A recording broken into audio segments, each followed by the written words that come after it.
This video is what it sounds like. I'm going to share with you 8 fragrances that honestly, I didn't have the highest expectations for, just because I figured they might be a little bit too simple for my taste. And what I've come out with on the other side is that they are kind of simple, but there's something about them that I like. There's something that is surprisingly good about them. There's something that actually draws me to them to the point where it's like, yeah, I can get some functional wear out of these fragrances, even though they may not excite me beyond belief. I like them. And that's really all there is to it. I don't know if you're expecting more of a preamble, but that's all I got. Links will be in the description.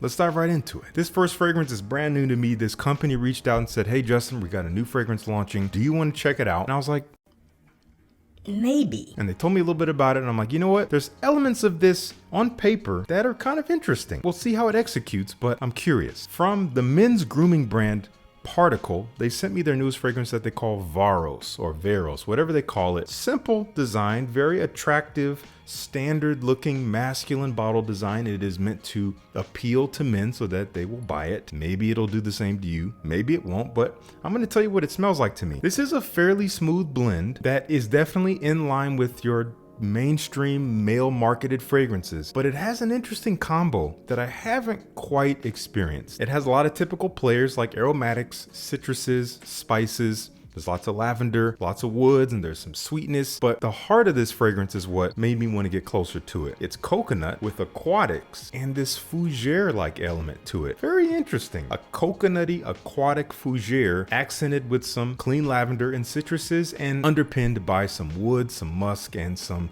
tonka bean. So I feel like the top and bottom of the fragrance, very typical, very expected. We've seen it before, but the heart of this is interesting. So as it dries on the skin, honestly, I wouldn't say it changes like crazy. We do lose some of the sparkles, some of the freshness. It gets definitely warmer. It stays pretty sweet. That coconut is there and it's not too forward because I'm not a big coconut fan, but I was wondering how they were going to blend it with a fougere aspect, and it does pretty well. It stays just far enough back for my taste that I like it on my skin. I like the wafts that I'm getting. It is a pretty decent performer. I was detecting it for up to 8 hours. It's really pleasant. It's really accessible. It's very versatile. Maybe not the best high heat summer fragrance. It's a little bit more evening forward. Not super special, but quite good and a little interesting. Hey guys, forgot to mention this in the video itself, but you guys have a discount code. Yeah, you're welcome. 20% off all products from Particle, not just Varros, but all of their products. You guys can save 20% with the code Justin20.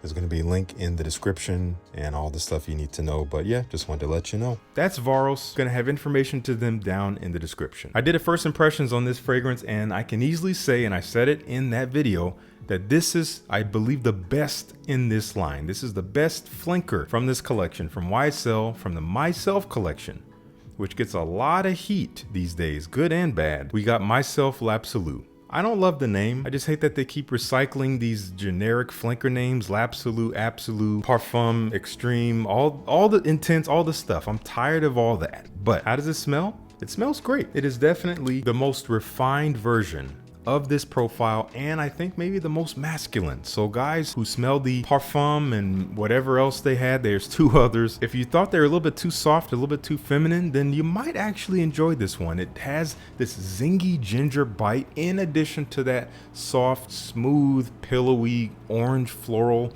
heart that it has, almost creamy sweet, which can wear definitely a little bit unisex, but it's the zinginess here that gives it a little bit more texture and for me makes it more enjoyable to wear. There's not a lot to it, all that being said, but it's still quite good, and again, I think it's the best one out of the 3 so far. I want to know what you think if you've tried this one. That's Myslf L'Absolu. We'll see where they go from here. If it's not already apparent, I haven't had a whole lot of hope for all of the newest mainstream / designer fragrances coming to us because a lot of them have started to smell the same. They're just trying to remix old formulas that have worked and just rake in the cash. And guess what? It's working. That's why they keep doing it. So I didn't have huge hopes for this one, but similar to the YSL, it surprised me.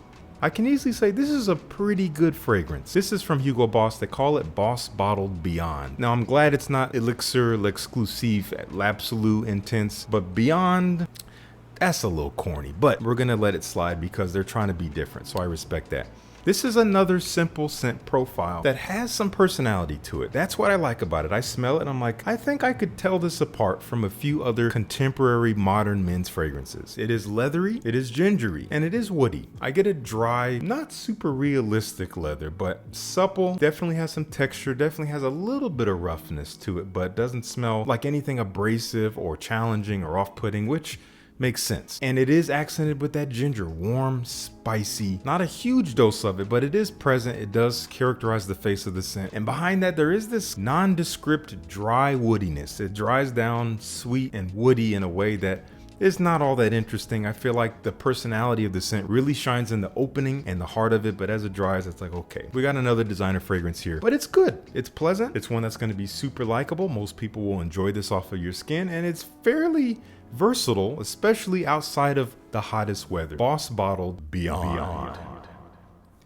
Let's keep going. Now, admittedly, when I first tried this fragrance, I wasn't impressed. I was like, okay, we got another one here. And then I got a lot of guys coming into the comments. Justin, you don't know how good this is. You gotta wear this stuff. It's actually really great, blah, blah, blah, blah, blah. I'm like, okay, maybe there's something to it. Multiple people are saying this. This is from Ralph Lauren. They call this Polo 67 Eau de Parfum. In all disclosure, I would have never tried this fragrance. I wouldn't even have it if the brand didn't just send it to me. It just showed up. I'm like, I guess I'm trying this. I'm gonna actually spray this in the air.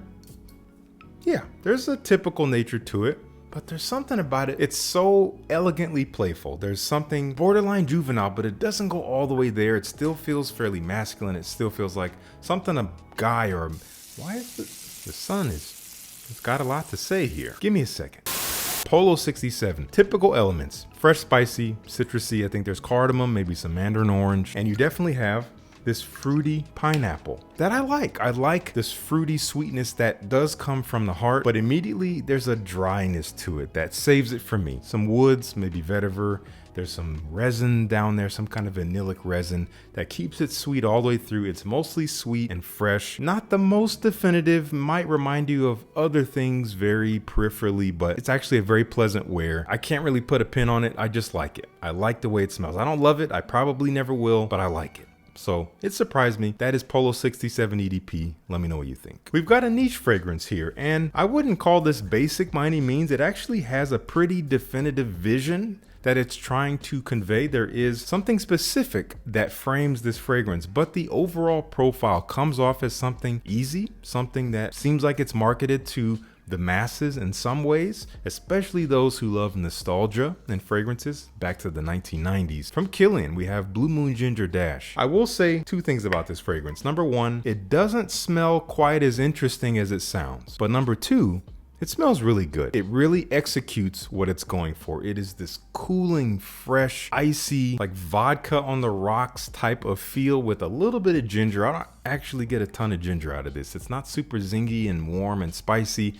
It might add a little bit of edge, a little bit of pop or effervescence to it, but not super upfront for me. It's blue smelling, kind of like this. If you like Aqua de Jo or something like that, it's in that realm, but I would wear this 100 times over Aqua de Jo because Aqua de Jo EDT smells like eggs in a toilet bowl. Before you unsubscribe, just remember that. my opinion doesn't really matter. But it's actually very good, especially on a hot day. It does have this kind of daytime summer party vibe. It suits it very well. It paints the picture. I can see it. I can see the pool. I can see you with your drink, seeing a girl that you want to talk to. You don't quite have the guts to approach her. She looks at you. You look away. You should have looked back, but you didn't. You missed your chance. But at least you smell good. Blue Moon Ginger Dash. Let me know what you think. We have a just straight up blue freshie here that really blew my expectations out of the water. I did not expect to like this one as much as I do. From Boucheron Classic House, we have Singulier. This is one of their forays into the modern age, trying to appeal to the modern guy and trying to compete with all these other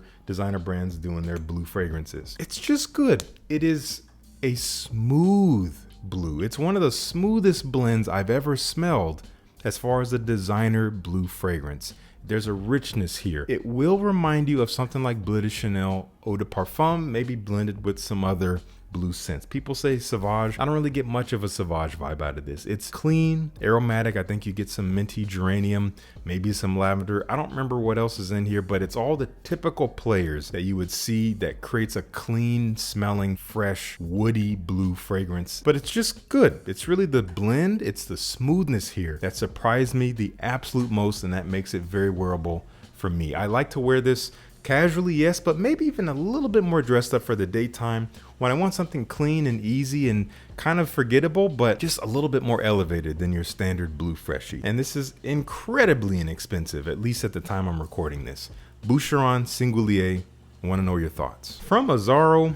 Not a huge Azzaro fan these days. I've tried and owned several of the Wanted flankers, and there's only one of them that I really enjoy. I do own Forever Wanted Elixir. That one is interesting. It kind of deviates quite a bit from the Wanted line, but it's interesting, kind of a Tuscan leather vibe. But Wanted by Night is still the best for me. I wouldn't say it surprises me that I like it because I've had it for at least 5 years now and I raved about it in the past, but I think it surprises me how much I still prefer it over all of its successors. It is cinnamon, maybe tobacco. There is that sweet, borderline juvenile Wanted DNA. It's in there, but there's a texture here. There's enough of a darkness that makes it feel a little bit more elevated than just a youthful going to the club fragrance. There is this seductive grown man quality if you are a grown man who likes sweeter contemporary fragrances, but I don't know, it still does it for me. It's still the best one. I don't know if anyone's still talking about this one these days. I think it's still available online. Again, I'll link to whatever I can find. They haven't outdone this one yet if you're asking me.